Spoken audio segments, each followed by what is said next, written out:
My father was a tireless advocate for the law. He was a criminal prosecutor. Some say ruthless, others say righteous. Yeah, I'm cut from the same cloth. I can't really remember who I was before I became a cop. It's my job to make bad things happen to bad people.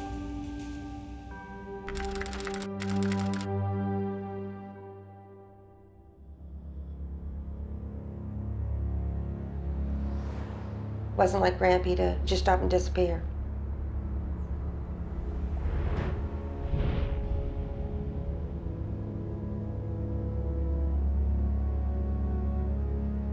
It's a hard thing to think that somebody would do that to someone else. When you're being beat and you're that age, you don't stand much of a chance.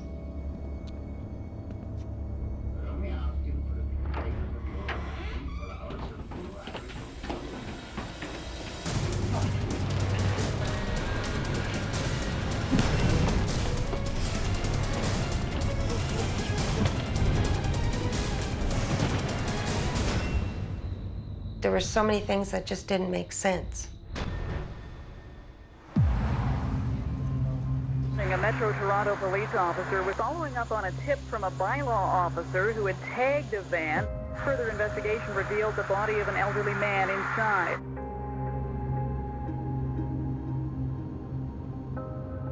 I got a call from my mother. She told me that Grampy was missing.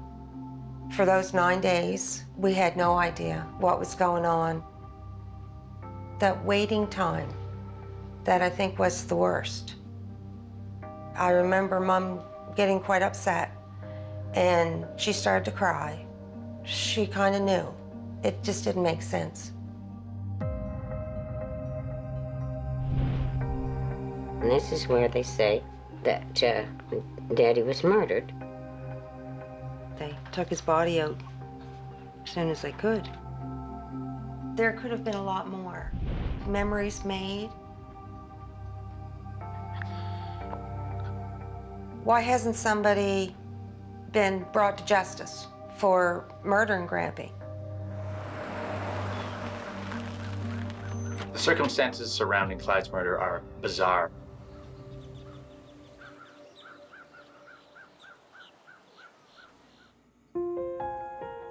Obviously, you have some wonderful memories of your grandfather and your father. What has it been like for you to have him taken away so brutally? It would have been nice to have him come home and... Dad was a very soft-hearted person, and he'd do anything for anyone. He would be the last person you would ever expect to end up this way. Yes. Mm-hmm. Home was his sanctuary. He started out with nothing. He was a self-made man, and that at the end of his life, during his golden years when he's supposed to be enjoying the fruits of his labor, someone invades that space. If you can't feel safe in your own home, where can you feel safe? If push came to shove, get physical if someone tried to back him into a corner. I've never seen it, but... I've never seen it, but I know he would. He would have put up a fight, yeah. So what we would like is your blessing to take this case on, and I think it could benefit from some fresh eyes. I'm agreeable. Yes, very agreeable. I've been a cop and a professor of criminology for years, and I've used that experience to assemble a squad of civilian subject matter experts. They must approach each case completely unbiased, to not box themselves into conventional thinking, to bring fresh eyes and new technologies to the table. Their job, and mine, is to investigate the coldest of cold cases, the murders that time forgot.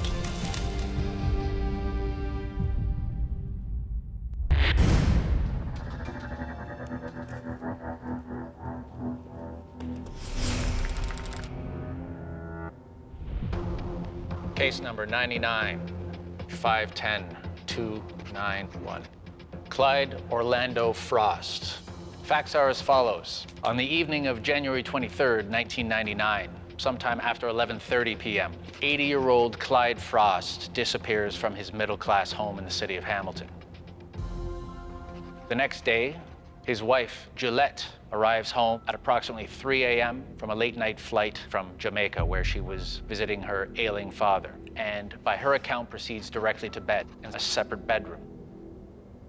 She wakes up sometime in the late morning and discovers that Clyde is missing. His 1995 Dodge conversion van is not in the driveway. She finds this suspicious and reports him missing to police. January 27th, 1999, Hamilton police execute a search warrant at the Frost home and discover a stain on the basement carpet that is ultimately determined to be the blood of Clyde Frost, which, by the way, was caused by blunt force trauma to the head. February 2nd, 1999, a Toronto bylaw enforcement officer discovers a stack of parking tickets on the windshield of what seems to be an abandoned conversion van in the city's Regent Park neighborhood. Upon looking in the windows, the bylaw enforcement officer finds a body in the back, a body determined to be that of Clyde Frost. Within 24 hours of Clyde's body being found, police receive an anonymous fax from an author the police describe as having intimate knowledge of Clyde's murder. In the fax, the author describes Clyde's death as having resulted from a ransom kidnapping scheme gone bad. 3 men somehow gained access to his home while he was there, but there's no sign of forced entry. A redacted copy of this fax was released to the public, which, as you can see, is signed "Sincerely, Stupid, and Sorry." The police will frequently suppress information that only the killer or killers would know, what we call holdback information, information that's not publicized and not even widely known outside of an inner circle of lead investigators. And here we are 15 years later, this case still unsolved, still cold. As it turns out, Clyde Frost was worth a fair bit of money. He was a retired long-haul truck driver turned landlord, and he had amassed a small fortune. Aside from the facts making reference to the ransom scheme, at no point was a ransom demand ever made to the family. Which brings us to the next question. Who knew about this small fortune that he had accessible? Recently married. I'm looking at the financial situation. She certainly has an ironclad alibi. Did anyone else live in the house with Clyde and Gillette? Gillette's mother lived in the home, as did her 2 teenage children from a previous relationship. Now, we know that the night Clyde disappeared, Gillette's son was away at a sleepover, but her 16-year-old daughter was home, as was Gillette's mother. Sometime after 11:30 p.m., Clyde let 3 men into the home. Why would you do that unless you knew them? How is it that the grandmother and the daughter never heard 3 men in the home? Pretty high risk to enter when people are home. It is. Well, to remove the body, no less, not even just to leave him in the basement. As a society, we should be respecting our elders and looking up to them. And for him to have been taken advantage of in such a horrific way is very troubling. When I saw Clyde's picture, I see a vulnerability. I can empathize with the family on what they went through and how they were feeling. I've seen it many times. Money destroy relationships. It can destroy marriages.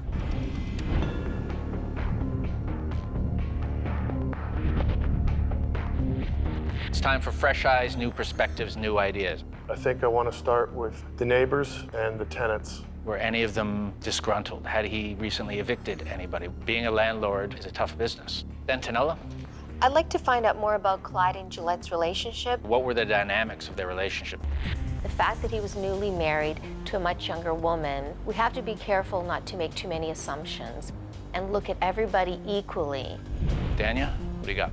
I want to look at the facts itself. A linguistic expert might tell us more about the perpetrator, perpetrators. Renee? I think we need to learn more about the exact circumstances of Clyde's death. So I'm going to look at the basement. There may be some new forensic techniques that we can use to identify the original bloodstain, any other bloodstain patterns on the walls that could describe the attack that took place. I do like where you're going in terms of looking at the crime scene, assuming the home was the murder site. It will allow us to either validate some of the evidence that's in that fax or discredit it as simply a made-up story. Peter, lastly, you? I'm very interested to see if I can pull out journalistic records of any similar crimes. In terms of victimology, elderly male victims who are killed by strangers, we're talking a very, very small percentage. Do not operate with any preconceived notions or expectations. Come at this using your own expertise, your own experience, and your own insights.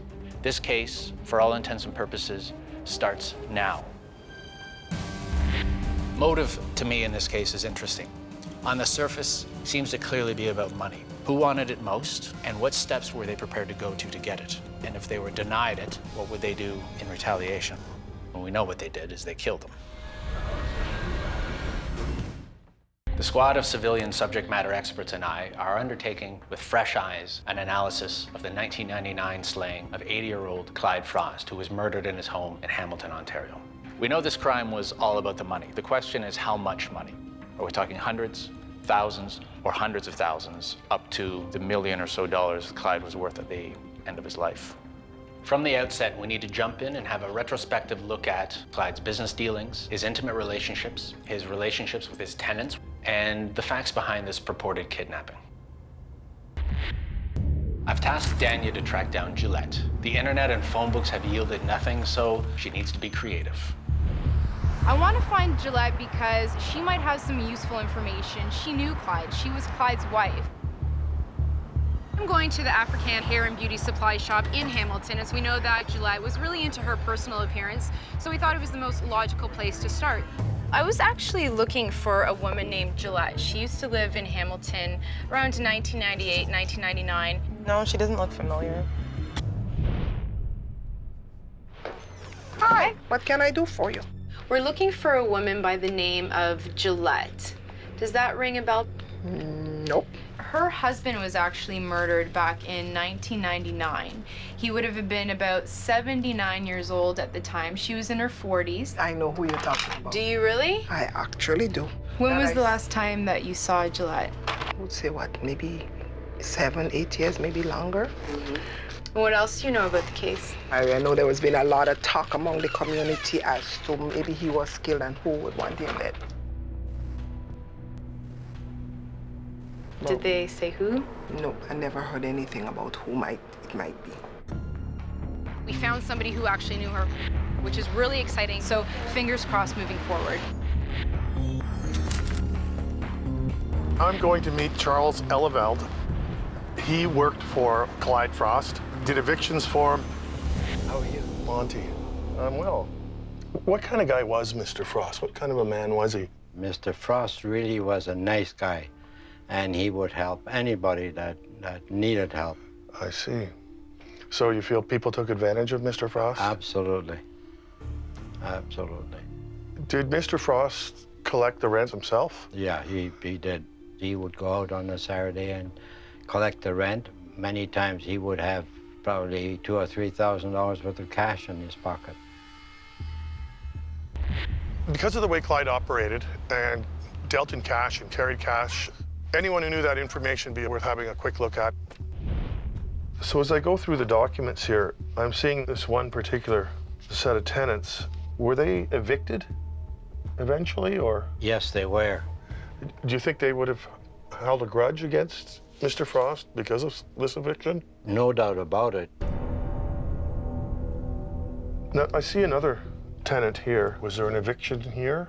There was also an eviction. She was a stripper, and she was involved with the motorcycle club.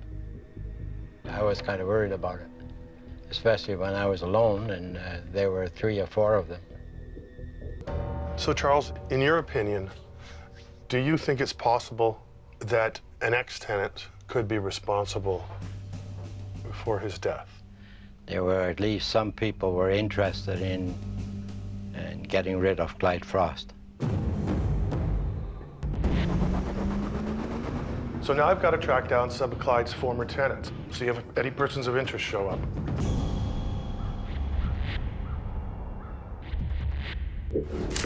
Peter's task was to look for similar crimes in and around the time period where Clyde Frost was kidnapped and murdered. First of all, what we have here is the Frost case, where he was last seen in his home and where he ended up. Right. And here's the new case that I found, Bill Staples. 67-year-old William Staples was found in the rear of Staples' pickup truck. Almost 1 year to the day prior to the disappearance of Frost, Bill Staples disappeared from his Binbrook home. About 6 months later, he was found in the back of his own GMC Sonoma pickup. What am I looking at here? Well, I've listed the similarities, and there are quite a few. Bill Staples, wealthy retiree, attacked in his own home January '98, murdered, driven in his own vehicle where he's left. Clyde Frost, a year later, wealthy retiree, also attacked in his own home and driven alone in his own vehicle long distance away, vehicle abandoned on a city street. Both died from blunt force trauma to the head. This is pretty compelling. There seems to be some obvious points in common. I'd be interested to know what the status of this investigation is. Well, it's been unsolved for 10 years and more, and no one's been convicted as of yet. In criminology, we have something called general deterrence theory. People will be dissuaded, deterred from committing crimes if there is a certainty of punishment. Conversely, when crimes of a sensational nature go unsolved, people are getting away with it. People who have half-baked ideas about committing crimes themselves see that there is no consequence. What we can't rule out is the copycat effect. You have to question the publicity surrounding this Staples case, whether or not it piqued somebody else's curiosity in trying such a scheme. So we have a few leads to follow up on. This Staples case, on the surface, seems to have a matching MO to Clyde's case. That merits looking into further. Equally, I'm wondering if any of Clyde's tenants had enough of a grudge to go after his money or to kill him. Squad and I are examining the 15-year-old cold case of Clyde Frost, an 80-year-old man who was murdered in his own home, possibly for money, and then dumped over 100 kilometers away in his own vehicle. Despite their lack of direct field experience in this type of work, I'm already impressed with the squad's diligence and their findings. Peter, for instance, has uncovered some disturbing similarities between Clyde's murder and another Hamilton murder just 1 year prior. Beyond that, Monty's also been able to track down some of Clyde's former tenants, many of whom were in arrears on their payments. Could this have been a motive? My name is Doug Montgomery. Just trying to get a feel for what kind of landlord was he. Personally, I'm sorry, I thought he was a slime ball. 3 months after his wife dies, he's looking for somebody to replace her. So he was difficult to get along with in some ways? No, as far as our business, we got behind our rent. Right. We really went through a couple of years of hard times. There was no talk of him throwing us out or anything. He worked with us. In that sense, he was a good person. Right. Quite honestly, I don't think this couple owed him enough money for things to get that carried away. Pretty certain I can rule her out. Well, that was a bit of a strikeout. It turns out that Clyde actually helped this tenant when times were tough. So now I've got to check out any other tenants with red flags, see what they have to say. Detectives had discovered extensive bloodstains inside the family home that 80-year-old Clyde Frost once called home. Before police could arrive at the scene and confirm that it was Clyde's blood, his family had cleaned the stain, telling police that it thought it was juice. I'm going to the scene where Clyde Frost was murdered with Wade Knapp. He's an expert in analyzing crime scenes and has years of experience using alternate light sources and chemical tests to detect and analyze blood. So Wade, this is the basement where Clyde Frost was murdered. The police later searched the basement and there was a report of a large blood stain pretty close to where we're standing here at the base of the stairs. I'm hoping to find residue of the blood stain. Depending on the pattern of blood, you might be able to reconstruct more about what happened to Clyde. Was he already on the ground when he was struck, producing one single pool of blood? Is there blood spatter on the wall that indicates movement between Clyde and the perpetrators? This will help us verify the details that were included in the fax that was sent.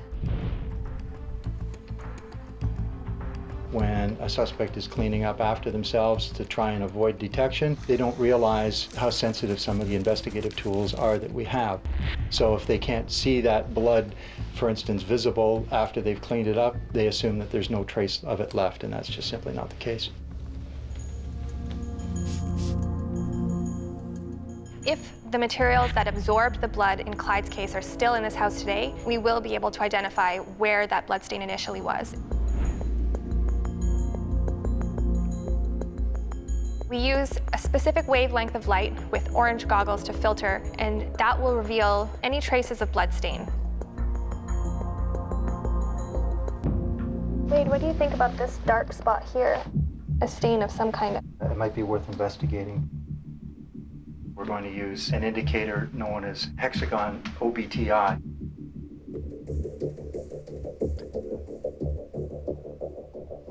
So in this case, we've only got one line in the window at C. Although we've identified a stain with the light source, it's not human blood. Correct. I was very disappointed that our experimentation in the house today did not reveal any of Clyde's blood. I was hoping that those details might support or refute the details that were written in the fax that was sent by the alleged perpetrators. The other avenue of investigation the squad needs to follow up on is tracking down Gillette and her family. See what they know about the final few hours of Clyde's life.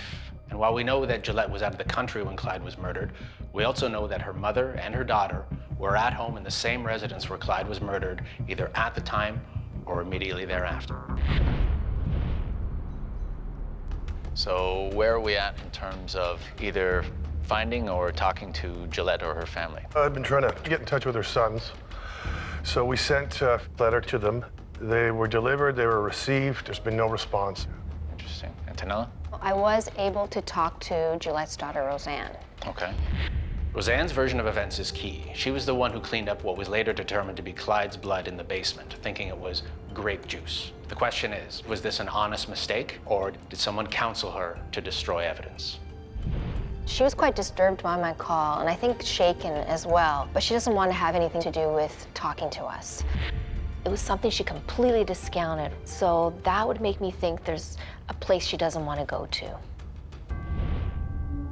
As she told me, the assumption was made that because they were Black, they might have had something to do with the murder. What if there's fear involved? What if they had nothing to do with it, but somehow know who did? I'm curious why, when presented with an opportunity by an impartial group of experts, why she wouldn't seize that opportunity to come clean with what she knows. Tell the story that she says no one wanted to listen to almost 15 years ago. Well, here's your chance. So why aren't you taking it? Antonella, I'm going to task you of calling her and passing a definitive message on to Gillette about what we're doing and seeing if she wants to speak to us. So I don't want to say that it's mission impossible, but it's mission improbable. And if there's anyone who can convince Gillette to come on board, my guess is it's Antonella. If you want to get your story out, why wouldn't you speak to us? Because we want to listen. We want to solve this. Does someone have a hold over Gillette and her family even to this day? Is someone dissuading them from cooperating? Do they have any connections to Clyde's business dealings? These are precisely the types of questions we need to answer. The civilian squad and I are investigating the cold case of 80-year-old Clyde Frost, a Hamilton landlord most likely murdered for money and left in his own van. Monty has excluded as many of Clyde's problem tenants that he's been able to track down, so now he's widening his search into Clyde's other business dealings, looking for persons of interest. Also, we've been trying to verify a partially censored facsimile that claims that Clyde's death happened because of a kidnapping gone wrong. Antonella has also tracked down Clyde's widow, Gillette, asking her to speak with us, but she's declined. Does she have some knowledge of what happened that night, and is someone pressuring her to keep quiet?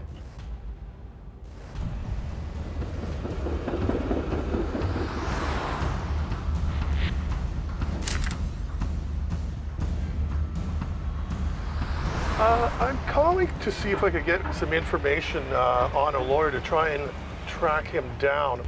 I'm trying to contact a lawyer that worked for Clyde. Charles, Clyde's eviction officer, told me that this lawyer had persuaded Clyde to invest in a building, and he feels there may have been ill will between the two parties after this deal was done.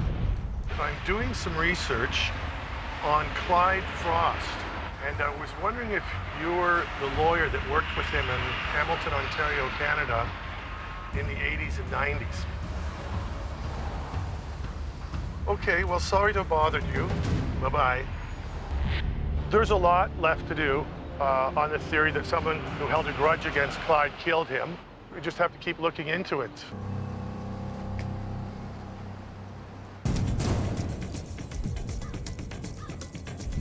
In the case of Clyde Frost, Peter was tasked with finding commonalities between Clyde's murder and the earlier murder of William Staples.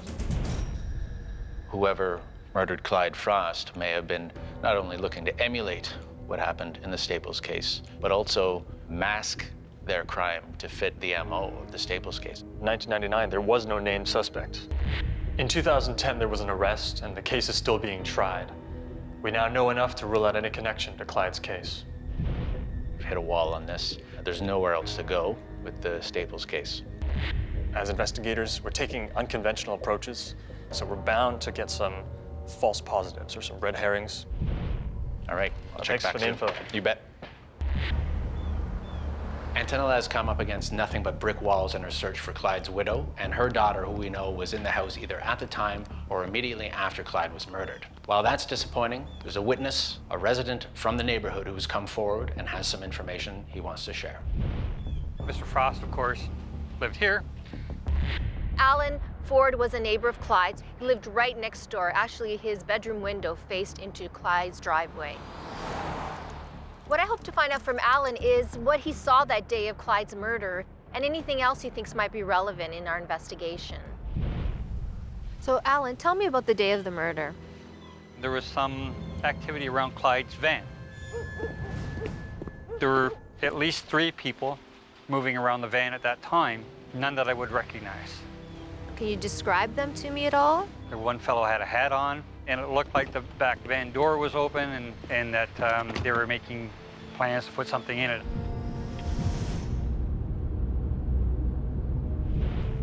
I kind of hope that this brings some resolution to Clyde's family. He deserved better than what happened. What do you think happened to Clyde? I was pretty shaken by it. I'm going to leave it at that. Meeting the people that knew Clyde, you can see there's a lot of collateral damage. Alan did corroborate there were people hanging around Clyde's van the day after his murder. Could they be connected to the Regent Park area of Toronto? Where his body was found in this van. And could it be people that the family knew? I'm going to meet with Ron Reetham, who's a retired member of the Toronto Police. He worked in Regent Park area extensively over his career, and he was also on the scene the day that Clyde's body was found. He has detailed insights into not only the crime scene itself, but the surrounding neighborhood. We can safely say that the van was parked right outside that window right there. Take me through maybe the mindset of whoever decided to deposit this van on, to dump Clyde Frost's body on. Why this street? Why this neighborhood? Did the person that was driving that van, did he not really know the area, panicking, just came up here and dumped it? Maybe it had nothing to do with the neighborhood and it was just a matter of logistics. Would you expect a killer to leave a body kind of in their own backyard or so close to home? Not usually from my experience. To be from Regent Park, go to Hamilton and commit a murder and then bring the body back here with you, you know, anything's possible. Not only did they deposit the body here, but then they make reference to this neighborhood by name in the fax subsequently sent to the police. The question now is what that fax has to do with why the body was left here. Kind of looks like it's been written by somebody that knows what they're talking about. Well, it looks to me like these 2 kids, if you will, were hired to do something. That's your hunch? That's, I mean, just from reading that, it looks to me like there was a bad debt, and these 2 were sent to help get that debt. And it went bad. And it went bad. One question you can't help but ask when you see a home invasion gone bad, especially really bad, as in Clyde's case, is whether Clyde had some financial problems that few people knew about, or if he was somehow connected to somebody who had their own financial problems and he was put in the middle. Either way, the squad needs to dig deeper, and these questions merit looking into. The civilian squad of subject matter experts and I are looking into the cold case of 80-year-old Clyde Frost, a well-off Hamilton landlord probably murdered for money and left in his own van. Through the squad's work, we have learned that a facsimile sent by the perpetrators indicates that Clyde's murder likely resulted from a kidnapping gone wrong. One of the original investigators on the case thought that maybe somebody was calling in a bad debt or robbing Clyde simply to pay back a bad debt. Clyde's widow, Gillette, and her family have declined to speak with us, and there are many unanswered questions that still linger. Is this family still in fear of the killers? Who may have owed money? Was it Clyde, or was it somebody else?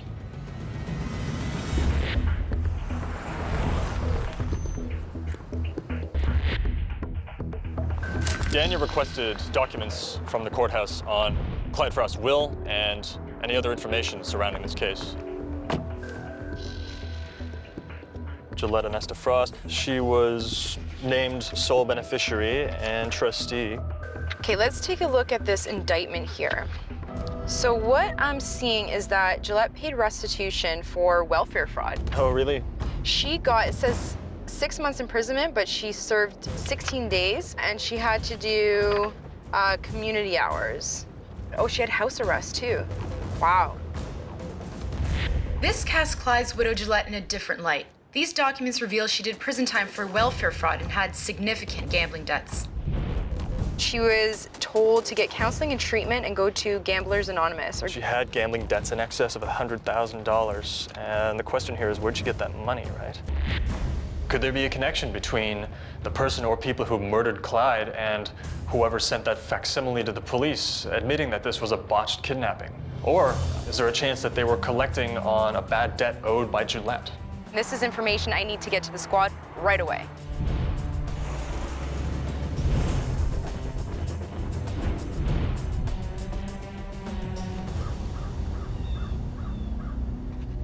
I'm calling the Frost family to ask them about their insights into Gillette and Clyde's marriage. What kind of relationship did your grandfather have with Gillette? He seemed like he wanted more, maybe more attention, and he wanted to be more, like, closer to her than what she seemed to want to be to him. How did Gillette and your grandfather father meet? She used to rent from my father. Mm-hmm. And that's how they met. Did she ever mention anything about the relationship in terms of intimacy? He said he should get an annulment. And I said, well, if you aren't happy, I said, maybe you should. Before he was married, who were the beneficiaries in the will? That would be myself and my sister Diane and my sister Virginia. And after the marriage? Gillette. After speaking with the Frost family, it's obvious that they were concerned about Gillette and Clyde's relationship. They didn't think he was very happy. He had concerns. People need to lean this out and figure out what exactly this information is telling us. And it's telling me, find Gillette and find out what her story is.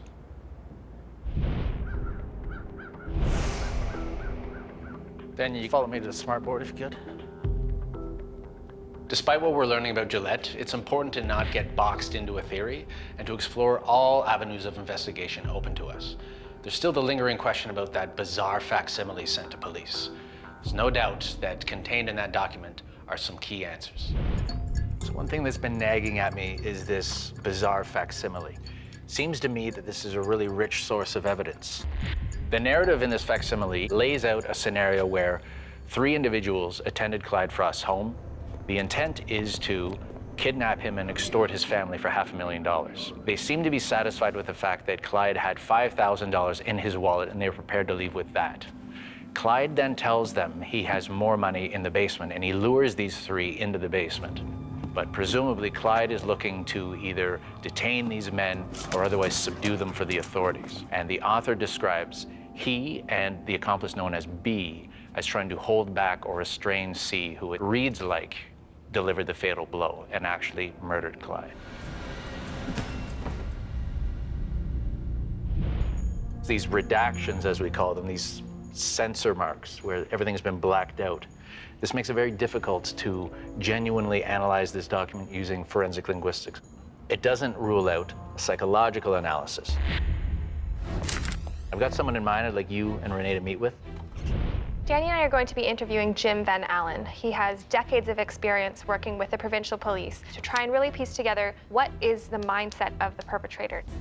What can we learn based on what was written in the facts and how that compares to the details of the crime itself? Even though a lot of the information is blacked out on the facts, Jim can help us decipher the actual contents that we can see. Do you think this was a kidnapping gone wrong? I don't really believe it was a kidnapping gone wrong. I believe that the victim was targeted. The staged kidnapping is an intent to deflect suspicion away from the people that are involved in it. In the wording of the letter, it sort of says we were going to ask for a ransom, but then as the letter progresses, it says this isn't something we decided until later. It seems to be written with a number of choices, and even their emotions are undecided, I think, as indicated by the question marks that appear throughout the letter. And a stranger would not move that body. They would have no need to move that body. The offender would choose to move the body because they fear that they can be associated to either the victim or the location that the crime happened. There could be the involvement of female authorship as well. Why do you say that? We see differences in letters and emails written by men and women. Women tend to include emotional terms. It tends to be more conversational, and that's some of the features that I see in this letter. Are there any red flags that, based on your years of experience, are raised? One of the other things I noticed in the letter as well was where the authors are suggesting that somebody is willing to confess and then likely serve a sentence and then leave the country, suggests the possibility that one of the offenders might be foreign born. I would categorize this case as a staged kidnapping of an elderly targeted victim for a profit motivation and a subsequent cover-up by people who were somehow acquainted or associated with the victim. What kind of hit home was the fact that he said that the person or the culprits was associated with Clyde in some respect. Our squad has repeatedly tried to contact the family members, trying to get their perspective of the story, and the lack of cooperation, the cleaning up of the blood, those kind of things just are not consistent with a family, a grieving family who's just dealt with losing a loved one. In investigating the 1999 murder of wealthy senior Clyde Frost, the civilian squad of non-professional detectives has learned that the killers were possibly connected to the victim. Money was the motive, whether calling in a bad debt, a botched robbery, or attempting a kidnapping when things went out of control and Clyde was killed. There's one loose end remaining, that Clyde's death was the result of a grudge born from a business deal gone wrong. I've tasked Monty with following that up. Charles Eleveld, Clyde's eviction officer, told me about Cass, Clyde's former lawyer, and I finally found him. I want to see what he has to say about Clyde's business affairs at the time. I had a few questions for you about Clyde Frost. Do you remember when you first met him? It was probably in the 60s or 70s. He became a client of mine in connection with real estate transactions. And can you remember when the last deal you were involved with him was? It had to be before 1979. Before 79? Because I stopped practicing law in 1979. Fantastic. Because I got into trouble myself. Well, when you stopped practicing law? I was charged with fraud and theft, and I served a 6-year sentence. Just the way Henry came across, with absolutely nothing to hide. I don't know how Charles got the idea that Clyde and Henry had difficulty, especially since we can't find any evidence of the two men doing any business post-1979. Perhaps Charles just feels so badly about what happened to his old friend that maybe he's looking for something that wasn't there. I think we do that sometimes.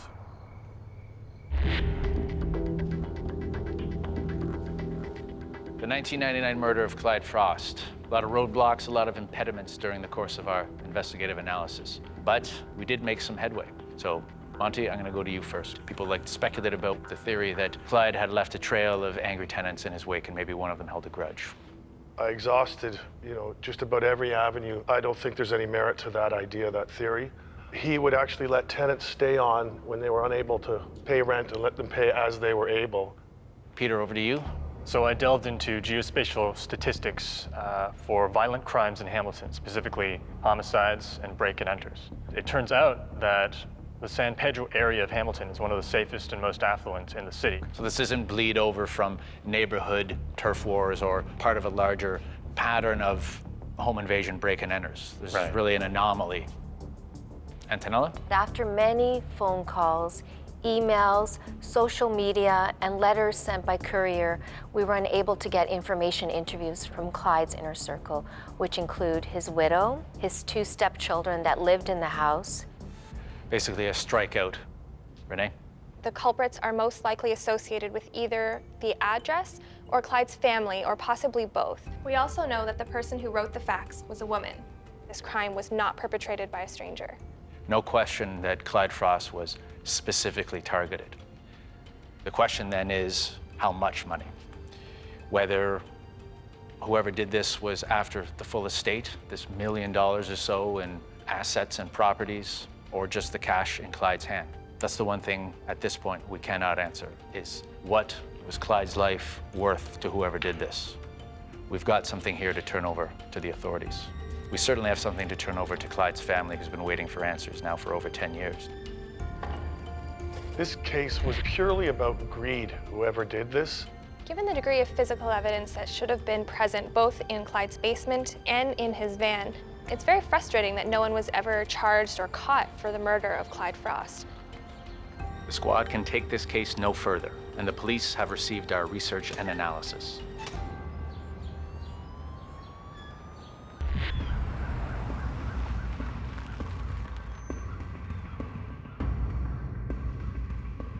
So, after re-examining Clyde's case, there was no evidence to suggest that his death was committed at the hands of any of his tenants, anyone he knew through his business dealings. All evidence points to the fact that whoever did this is affiliated with the family that was living in that house. And again, this goes back to the truthfulness of that facsimile, and we recruited some outside experts to look at that fax. And the general consensus is whoever authored that, if they weren't directly involved, have direct, intimate knowledge of what happened. And I don't think they were prepared for an 80-year-old man being as tough as he was, and things escalated very quickly. Right. And one of them took the extra step of murdering him. I think that person should come clean, because for one thing, it's got to be weighing heavily on their conscience. We get some relief ourselves, and you know, we'd like to see justice done for Grampy. He deserves that. My guess is whoever wrote that would still want to come clean about that. And at this point, re-releasing that facsimile that they wrote in an unredacted form is the best way to reignite that sense of guilt that was gnawing on their conscience during those early days. I feel that this person that sent the fax, if they felt that guilty, then they must have been maybe close to him. Thank you for allowing us to explore this case further. I'm confident this case remains more solvable than ever. Therefore, our report going forward to the police will reflect the fact that this case should be reopened, and should be reopened with the view that a narrowed pool of suspects should include people immediately known to Clyde, and that distills this down to a very small group of people. You've been very brave, and we need more people like you who are prepared to do this if we're going to get these cases solved, these older cases in particular. So thanks again.